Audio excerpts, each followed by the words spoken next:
Yeah, so I'm Christoph Lippert. Just to introduce myself, I'm a professor at the Hasso-Plattner Institute for Digital Engineering at the University of Potsdam, which is, on the outskirts of Berlin, Germany.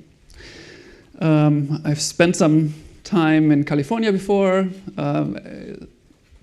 mainly at Microsoft, just off of campus, so I know the area. Then I went to Human Longevity Inc., a company by Craig Venter. It was in the Bay Area before moving back to Berlin. So the work that I'm presenting here is mainly done by Matthias, whose picture you see on the slide. He will graduate in about a year, and we definitely have to convince him to stay in academia, so he's awesome. So if you have a job, reach out and let me know. So this is a picture of my group in front of the building where I work. Here, this is where our offices are. Yeah. Okay, so what are we trying to do? Well, we have humans, and we want to study, find associations between genotype and phenotype. So what we do is we measure their phenotype, and that's the current approach, right? You measure the distance between head to toe, and that is your human phenotype. It's highly heritable, and you can get it in large numbers. And then you measure the genotype, and if the numbers are large enough, because you're a member of the giant consortium or so, you will see an association between having a Y chromosome and the phenotype having a larger number than if you don't have a Y chromosome. But we're, we want to get to is more, fine-grained phenotypes that we can measure using all kinds of sensors. And in this talk, we will focus especially on imaging. And so we are developing basically methods to do so in my group. The UK Biobank is an awesome resource to do this thing, and especially the UK Biobank imaging study is amazing, has a lot of data. There's currently MRIs for the whole body for 50,000 people, and here in this talk we won't look at MRIs, we will look at regional fundus images, but this data, it's used a lot, but I think it's still underutilized, definitely. And why is it underutilized? It's because it's quite a challenge. So we have genotype data on the one hand, and it's like the typical model that we're using, having zeros, ones, and twos is already quite simplistic there on the one side. On the other side, we take our really complex phenotype data and we summarize it also into a single, number or a binary labels, such as sick and healthy, and that's obviously so on both sides you're losing a lot of information, and well, that's something that we would like to avoid. And the idea here, while you do that, you want to correct for potential confounders and covariates that are important. The approach that we are looking at is basically using deep learning to sort of get a little bit closer from, to break down these complexities. In this talk, I will focus on phenotypes only, so we will stick with the zeros, ones, and twos on the other side. So that's our goal, to take images and perform GWAS. So basically want to associate images with a trait. The way you would do that at the moment is that you would basically take those images, extract some numbers from the images. So we're back to the methods that we have used before to study height. And then you find, some genetic marker where you see a difference in the means, and you're happy about that. But it's also kind of cumbersome, and we need to know what we're looking for. Yeah, so we basically first need to find a way to extract these individual numbers, say the volume of these ventricles or so. Yeah. You can speed up a little bit using supervised learning by having a few of these images where you have gotten the numbers of interest, and then use those few numbers to train a neural network and predict on all the UK Biobank. So you get your large set of numbers, and you can again get your power. So by looking at the output of a neural network. But the idea that we are actually looking more and more into is to actually look at the inner workings of the neural network, basically interpret the neural network as some form of feature summarization method of representation method of these images, and then look on some projection layer for differences. So in this case, looking for differences in the phenotype between people with a C and with a T would, for example, boil down to taking these numbers that we get here on some hidden layer and looking for differences between the people who have a C and the people who have a T. Yeah? And the one statistic to do so is basically to look at their projection in this high-dimensional space of the two groups and look for the differences in their means. And that's a statistic that is well known in the kernel community. It's the maximum mean discrepancy statistic. So it's a two-sample test. So you have your one sample, the people with a C, the other sample, the people with a T, and you look for the distance in their means. And like interpreting a deep learning method as a kernel is quite nice. So kernels, so the older people among you might know what kernels are. So back in around 2000s, there were all the hype in machine learning. Today, the word kernel in the paper is probably a reason for rejection. But the nice thing is there's a lot of theory around kernels that we can utilize if we find similarities between, if we interpret our neural networks as kernels. So how does this method work that Matthias has developed and published at AI Stats? Well, you have images from two distributions. So the two distributions are P and Q. And your null hypothesis that these two are identical. And the key idea is to use neural networks to generate a vector of encodings of the images and then perform a two-sample test. Basically, the MMD is a standard F statistic, basically, and on these encoding vectors. The problem is, how do we train the network? Because if we just train a network to discriminate between these two, that would not be valid. Yeah? So the idea that we had was to basically leverage a method that was very common in machine learning, and that is to use transfer learning. So you can, so how do we train the network and still get a valid test? Yeah, how do we still get it and achieve power at the same time? That's also a good thing. So one way to do transfer learning is basically to take your data, split it into parts, use one part to train your neural network, and the other part to then compute the test statistic. Yeah? That's one way to avoid using the data set twice, by just separating it into parts and making sure that you're using only one to train your neural network and the other one to test.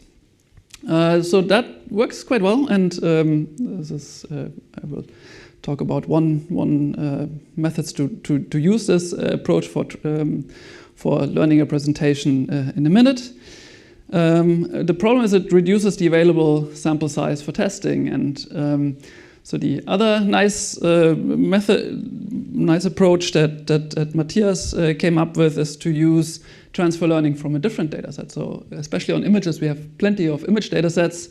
So why not learn a feature extractor on one image data set and then use all your data that is available to do testing. Yeah, and that is already something that is common practice in neural network training. So the way you would, in image analysis or in computer vision, train any neural network is you go to the web, you download some ResNet that has been trained on ImageNet, and you either directly apply it or you adjust it a tiny bit to your application. Yeah?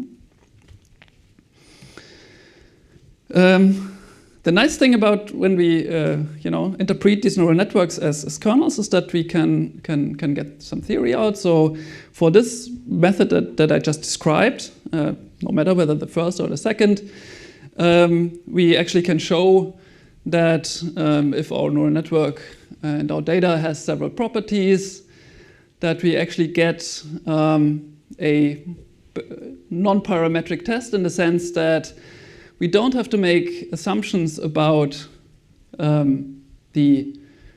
like any parametric assumptions about the two distributions.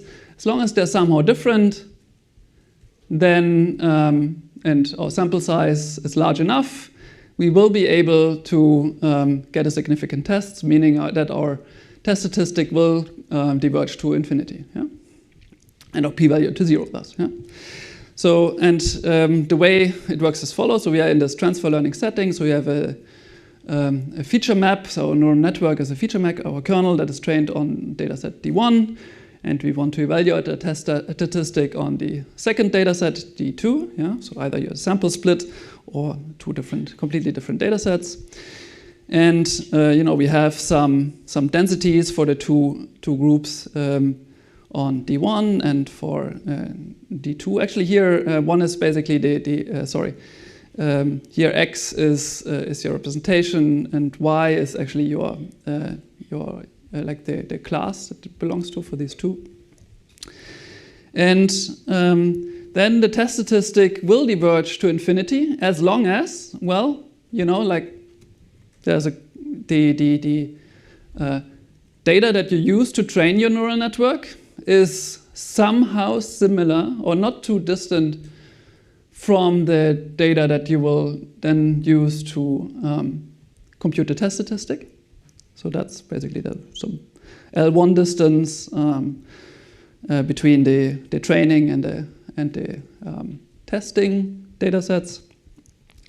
Second, that, well, you can actually on your source data set predict reasonably well what class you belong to. So that is in terms of the base risk, which is unknown. And you're able to train your neural network to approximate that base risk also in some reasonable manner. And like the total, so then we basically have two constants here. The one constant is delta, based on the similarity of the data sets, and the other one is eta for the difference between the empirical risk and our base risk. So that the sum of those have to be fairly small or smaller than a constant. And the third one is that as we increase our sample size, so remember we are dealing here with non-parametric models. The differences in the distribution might be really subtle. So you could think of, as we increase our sample size, we want to have more parameters in our neural network to capture more subtle differences in the data set, right? So the complexity of this neural network, so the way we increase the complexity of this function that we're learning has to somehow grow fairly slowly within. Yeah? And then our two-sample test is non-parametric. So that's great. So we have some idea that what we're doing here makes sense. Yeah? So it's a good motivation. Of course, it's hard to prove in practice that assumptions like these hold. Yeah, but it gives us a guidance that we are on the right path. Now the problem is this two-sample test. Yes, we can do it to do genetics, and we would be able to, for example, find also some associations with the Y chromosome. But to do a proper GWAS, we typically don't want to do just a two-sample test because that's somewhat simplistic. So usually we have at least 3 groups. For example, so if you think about the minor allele counts, or possibly more, depending on how you model the genotype.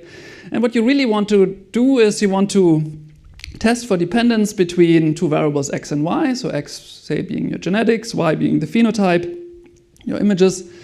while conditioning also on some third set of variables, z. Yeah? So you want to not only see a dependence between x and y, that's something that we can do with our two-sample test, but you also at the same time want to condition on some third variable, which might be a confounder. So that confounder might again be a set of images, right? I mean, so it's or just a set of covariates like age, sex, and so on. But even for those continuous variables, like depending on there's quite a range of ways how you can model the dependency of y on this, let's say on age. Yeah, you can make it arbitrarily nonlinear or so. So that adds additional complexity to modeling, and but ideally we would like to get a non-parametric conditional independence test. Now the bad news, it is impossible to develop a truly non-parametric conditional independence test, and this has been proven by Shah and Peters. So basically what this paper says is that there's a trade-off. So either you risk getting type 1 errors because you don't model your conditioning variables properly, general enough. So that gives you type 1 errors because there might still be conditional dependence left, right?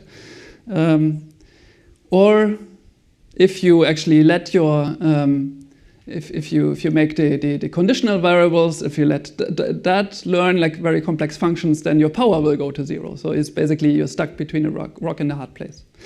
So we already know that this is impossible. So our idea was to basically just make simplifying assumptions to say that, well, in this case, we say that our phenotype, we allow to have a very complex function, namely our neural network, which is basically, you can think of a neural network really as a non-parametric function. Yeah? So I mean, it's parametric, but the number of parameters is so large that you could fit in anything. Yeah? So that's why it's non-parametric. And model now the phenotype as basically additively in, so basically the projection additively in your genetics and your covariates. And we're currently working on, like ways to make this generalized additive instead of just additive. But this simple version is just what is here in Matthias's follow-up paper, which is the transferGWAS paper that I want to talk about today. So in this paper, he used that to do a GWAS on retinal fundus images in the UK Biobank. So why are retinal fundus images interesting? So one thing is they're two-dimensional. They're not as complicated to deal with as the MRIs. And the second one is we actually expect a lot of signal for retinal fundus images, and that is the reason for that is that you actually see, it's like a lot of actually heritable traits actually show them signs in the retinal image. For example, if you have high blood pressure, your blood vessels change and so on, right? So so it's a little bit like studying height, where like height. You could also think of like being a phenotype that actually consists of many, many small phenotypes. Like you could think of doing a GWAS on every bone in your body at once, and together that gives you height, right? So we have retinal fundus images for 45 or 46,000 subjects in the UK Biobank after filtering, so we have twice the number of images because we have left and right eyes. And UK Biobank, I don't need to tell much about this. Roughly just under 10% have known eye diseases, and 90% wear glasses. Yeah, so this is a bit, UK Biobank are a little bit older people. And the transfer GWAS, I mean, I've already told you all the methods. So it works as follows. You take your basically, you learn your neural network on a transfer task, say on ImageNet. So you train a neural network to classify cat, dog, house, mouse. Or you look for a different data set that might be closer to your retinal fundus images by, for example, there's the there's a Kaggle challenge that has retinal fundus images for, I think, 80,000 people. And so we basically compare these two ways to train the neural network. Then we take this trained neural network, look at the bottleneck layer of the neural network, and use that projection on the bottleneck layer then as our phenotype. Of course, that bottleneck layer can still be quite high dimensional, so we add an additional condensation step, a simple PCA, not to make it too complicated, to get a manageable number of actual traits to study. And then, we take those, in this case, 10 principal components, which explain roughly 90% of the variance of the whole bottleneck layer to do our GWAS, and we get our GWAS results for those 10 dimensions. So we said we have two different ways to pre-train the neural network. One is ImageNet, and what you see here is a ResNet, which has multiple of these layer blocks, and between each of those layer blocks there's a bottleneck, and for that we actually use a bottleneck that is very close to the prediction head, so to the thing that actually would give you your, for retinal fundus images, nonsensical classes, because there are no dogs in retinal fundus images. But because the ImageNet dataset is so diverse, we actually assume that the types of features that it extracts are sort of very generic, right? So it's just really interesting, basically shape features and color features of these images that it will extract. So we can choose a layer that is very close to the prediction head. If you look at those 10 principal components and you look at, like you compute, basically you do inference of all of the UK Biobank, you can see at what these principal components are by, looking at random sets of images in this principal component, say, or look at the most negative or most positive values, and then you already see, like first principal component probably is like a lot about how bright the image is. But some of them also reflect some common eye disease, such as dimension 6 here. And we actually had an ophthalmologist look through these examples. So what we show you here is actually exactly sort of the way we presented this person with the images to look for patterns of diseases.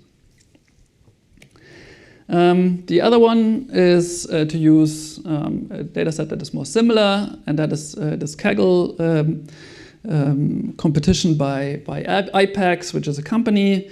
And what they put up is basically people with diabetic retinopathy at various stages. You should predict the stage, plus some healthy controls. So again, we can compute a supervised neural network. However, what we found is that the features that we extract, if you go to, again, to a layer that is close to the prediction head, are extremely focused. You basically extract patterns of diabetic retinopathy if you go too close to the prediction head. So we actually decided to go a little bit earlier in the neural network where the features are not yet, assumed to not yet be as specialized. Yeah? So the advances of actually taking a network that has been trained on a quite different data set as the ImageNet data set. And again, well, you can look at those images. In this case, actually, diabetic retinopathy features are ranking among the first dimensions, obviously, not surprisingly. Okay, then the third way to pre-train that we looked into was to do multimodal contrastive learning. So the idea here is that you have different encoders. You have an encoder for the image, and you have an encoder of genetics.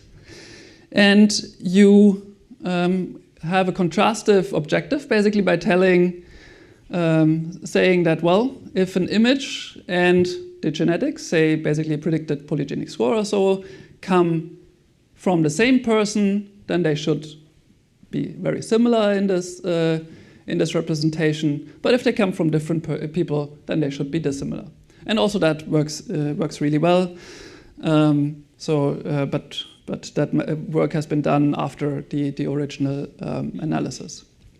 But could have just been as much in the paper, because it also really works really well. And actually also it's quite interesting for other reasons. So what we also found, that if we then take only the encoder after we did this contrastive training, that would make the images, the image representations and the genetic representations of people more similar than of different people.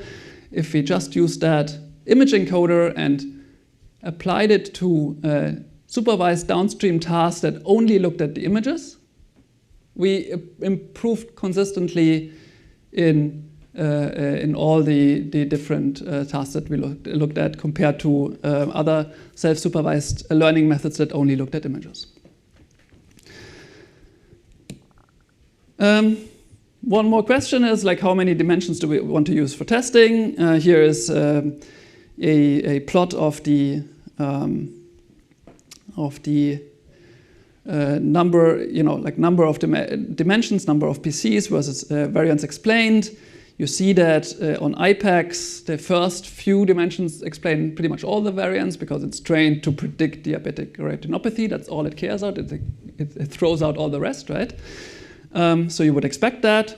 So very few dimensions should help you if the model is doing that discriminative task well. Versus if you do that on ImageNet, it has to predict thousands of classes. It would probably require, a wider set of features.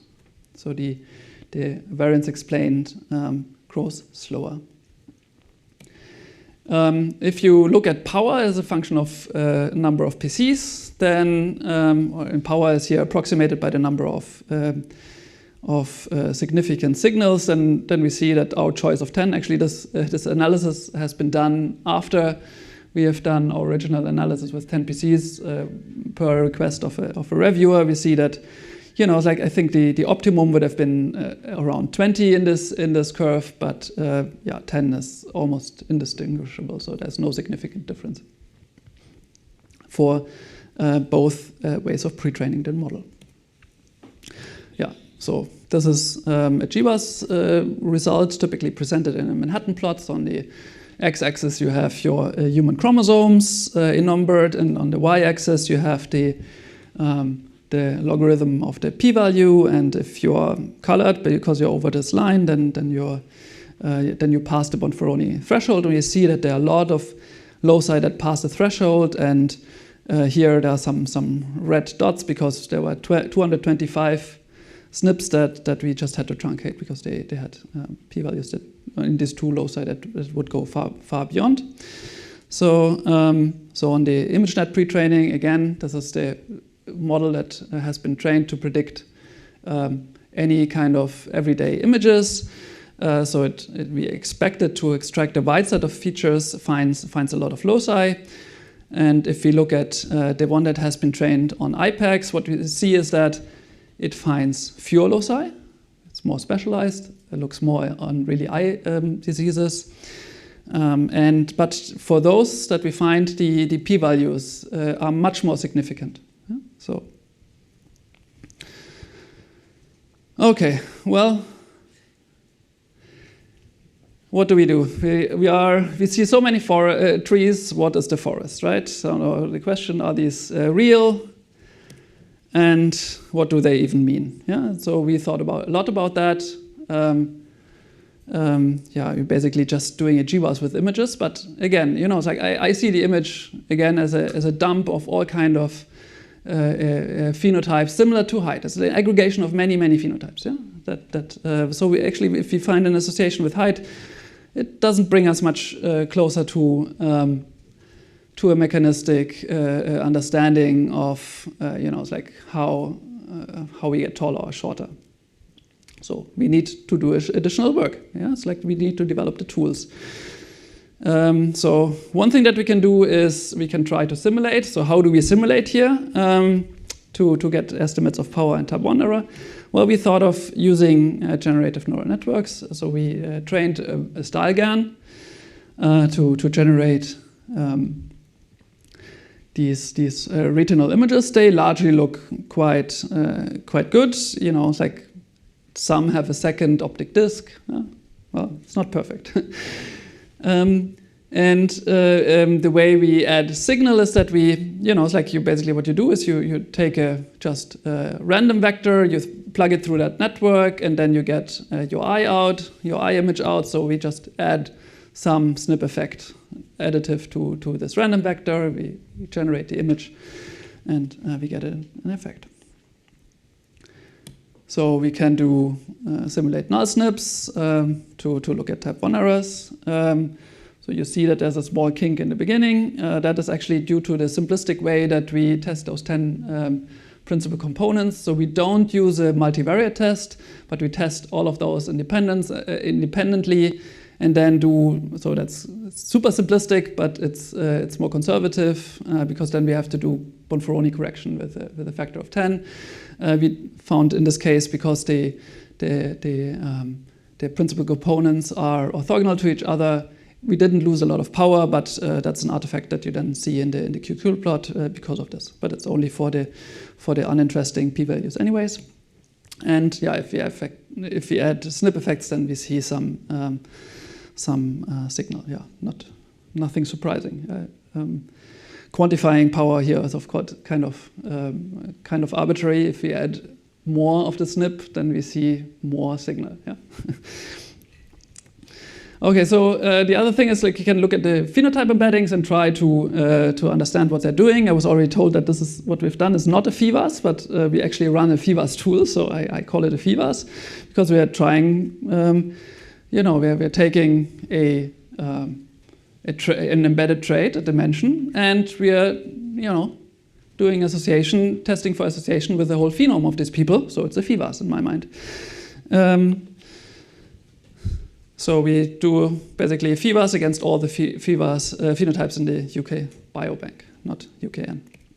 And yeah, we find many associations, of course, mostly with eye-related traits, but as I said, also with cardiometabolic traits and so on. So for the different dimensions. A second strategy to actually interpret our results is to take in significant associations and go the other way around. So we train a neural network that then takes the image and tries to predict from the image the SNP. So we know that there's an association between the image and that SNP because we found it. So now the question is, can we predict it?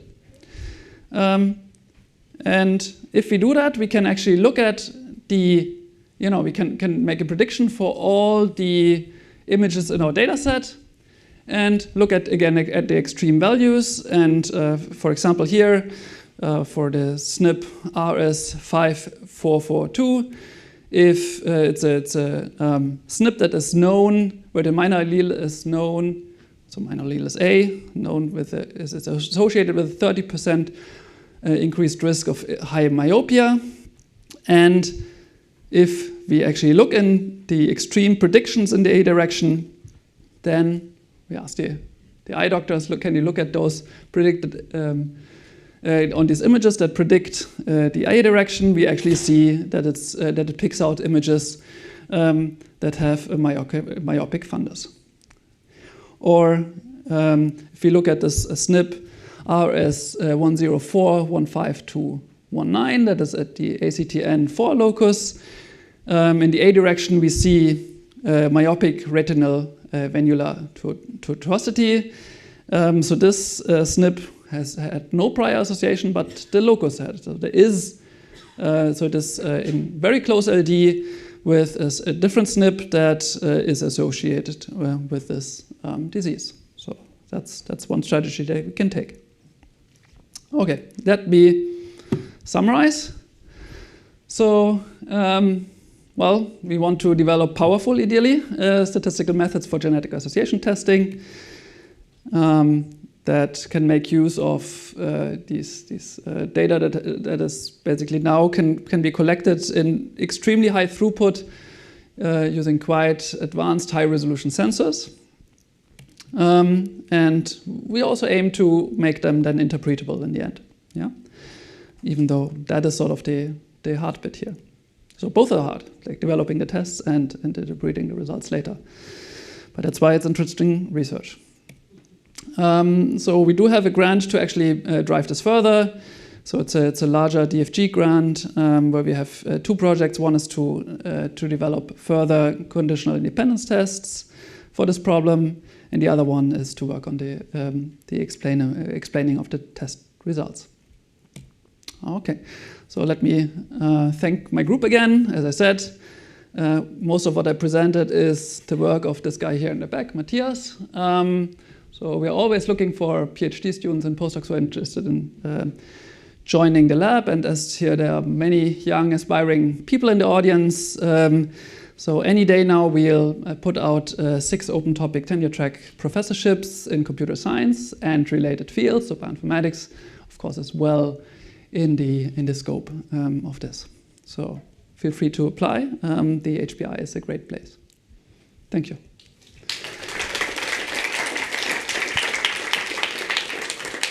Also, there's some online resources. There's, of course, a source code for transferGWAS if you want to run it yourself.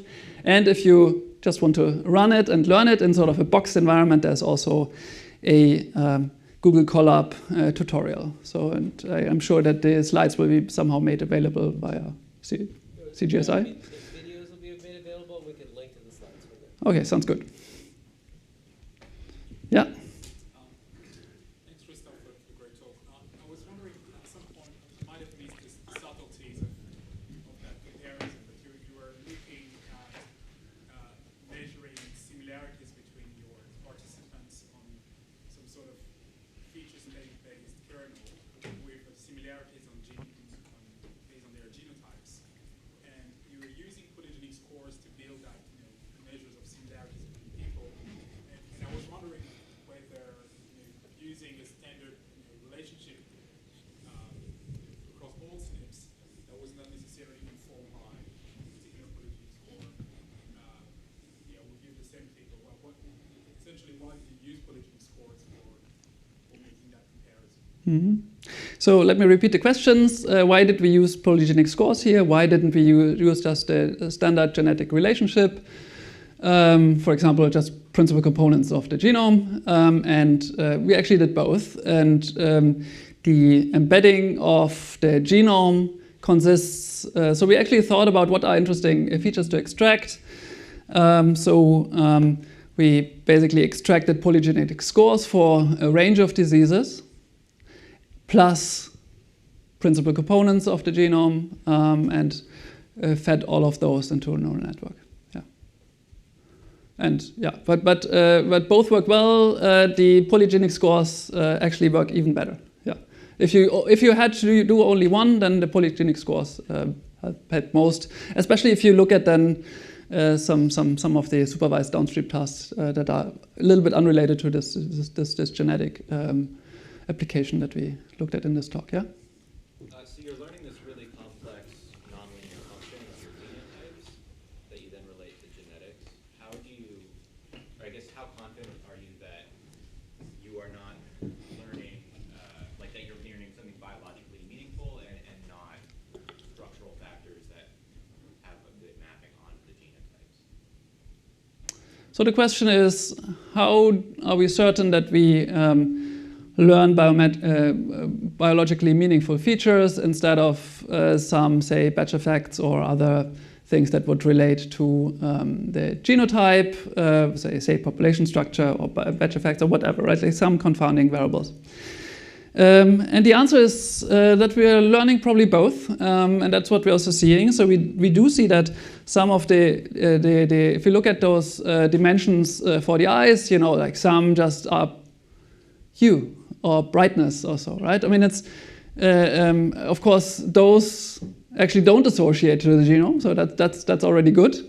But we also see, of course, eye color so which of course very much correlates to population structure, so the way we find those out is basically by correlating then those by looking at the extreme images along that dimension, because we can just order all our 50,000 images by the value of that score, that nonlinear score, and then actually look at them. And for some, we find these artifacts. For some, we actually find meaningful diseases among the extreme values. So it's all in there. And, it's like, and we basically go the next steps in correcting for those. For example, we corrected for eye color. So eye color and some other pigmentation traits or so were actually among the covariates that we used for pretty much all the analysis. Yeah. Up there. Just a point of clarification. I think I told you that wasn't a GWAS, but I was wrong. That was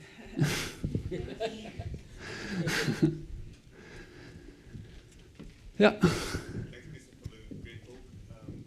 Question about, so I know the tools that you presented are mostly based on the univariate GWAS for single PCs. Have you tried multivariate GWASs? And also, have you tried the multivariate GWAS? Yeah, okay. Mm-hmm. So how this would change the results with the power analysis with different number of visible components? Do you have some examples? Yes, so we have only very prototypically in the beginning tried it because we wanted to focus. So the question was, did we compare, because we did univariate GWAS on the PCs with Bonferroni correction afterwards, and if we compared that to doing a multivariate GWAS instead, and basically then this relates to this plot here regarding power with the number of PCs. You might hope that if we add more dimensions, the power might increase if we use a multivariate GWAS, and we didn't look into this. So I actually assume that there is room for improvement if one did an approach like that. We wanted to keep that part simple and really focus on the representation learning aspect of this and the interpretation. So that was like more than enough work for a small group of PhD students here. Yeah. So I guess maybe my question is more along that line, in the sense that, like, at some point, every image, if you have a big enough data set, right, every SNP will be significant to every image, right? So, I guess the purpose, the reason to collect images is that you have some kind of a disease, and you want to understand how the SNPs mediate the disease or mechanism, right? So, like, have you thought about this? Like, So let me rephrase the question. So basically these images, they capture a lot, and a lot is heritable. So if we increase our sample size sufficiently, or might be confounded by population structure, so if we increase our sample size, the whole genome should be associated at some point, and I completely agree. So we view this very much. I'm borrowing again from the arguments of Peter. So we view this very much as sort of a methods development, and sort of as a sort of a means to it's like develop ways to then study further. So basically, we don't have the tools at the moment to actually to interpret it. It's just hard. But I think it's like once we manage to make these models more interpretable, and then this would be a huge breakthrough. I think it would be extremely useful. Yeah. Mm-hmm.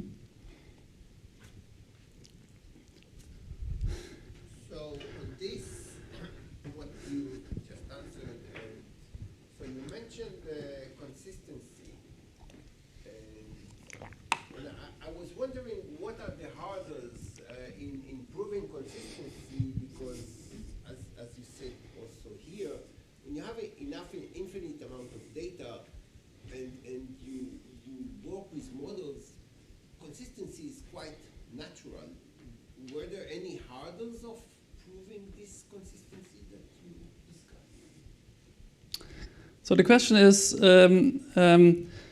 were there any hurdles in proving consistency? So the first question is, how do we define consistency in this context, right? I mean, here it's like so we have these two distributions, P and Q, and we define consistency is if P and Q are not identical, then without making any other assumption on like not identical in what sense, right? That's why we say it's not parametric.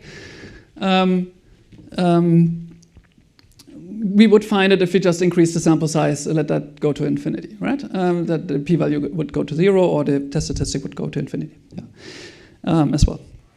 And I mean, yes, there were quite a few hurdles. I mean, that's why we came up with actually so many different conditions here. Actually, the most complicated one was to show that the representations that we get from the neural network, that they're all compact, like that they are sort of like somehow bounded. Yeah. I mean, there were actually like there would have been different routes. I'm quite sure. So we had like several different avenues of proving a result that would have led to different assumptions in the end. Yeah. But first here, then there. Yeah. Okay. There are some models which you trained, right? And for these models, did you see a difference in the significance of the variance depending on how long you train the models? Like, is the time you train, like the number of epochs you train the model, does it influence the power? So the question is, does the time that we train the neural networks influence the power? And my short answer is we didn't really look into that. We trained them, in a very standard way by having a small holdout data set and basically looking at prediction on that holdout data set. As one typically does in deep learning training in practice. I mean, the problem is it takes so long, and to train these neural networks, you can actually not try super many things there. Yeah. Mm-hmm. So how big is your sample size that has both SNP data and the imaging data? Mm-hmm. So in this case, it's 46,000 people. Oh, after filtering, so it's 50,000, in this data set. So, and then, like, if you run, for example, extract some unidimensional handcrafted features from images, first of all, what are those? And what's the level of heritability on those? Because what you expect is that, okay, those are function of the image. And then if you have some level of heritability, you roughly have expectation that's of what's the level of any function that you train on the images can get from those images. So have you done that experiment? What's the number? So the question is, had we looked at other features, basically expert curated features extracted from the images and done an association study of those, how would the results have looked? And what would be the expected heritability or the reported heritability for these features? And the short answer is we haven't done exactly this. What we have done is we have compared to GWAS on all the associated features and especially on all the eye-related features. And we did find, of course, a significant overlap in the result, but also found a significantly large number of features that would pop up in one or the other. So there were some new loci. Yeah. And then, because like in one of the slides, you saw that a single SNP have 30% variance explained. Did I read it correctly? Can you repeat? So in one of the slides, you showed that one of the SNPs had 30% variance explained. Did I read it correctly? So that it's basically a literature reported what you're referring to. Let me go there. What's this slide here? Is the blue one there? So the A allele of this SNP RS5442. The minor allele is associated with a 30% increased risk of high myopia. That's exactly what it says. It's not the variance explained. Yeah. Oh, it's not variance explained. But I'm sure, like, if you had the allele frequency, you could compute the variance explained from it. Yeah.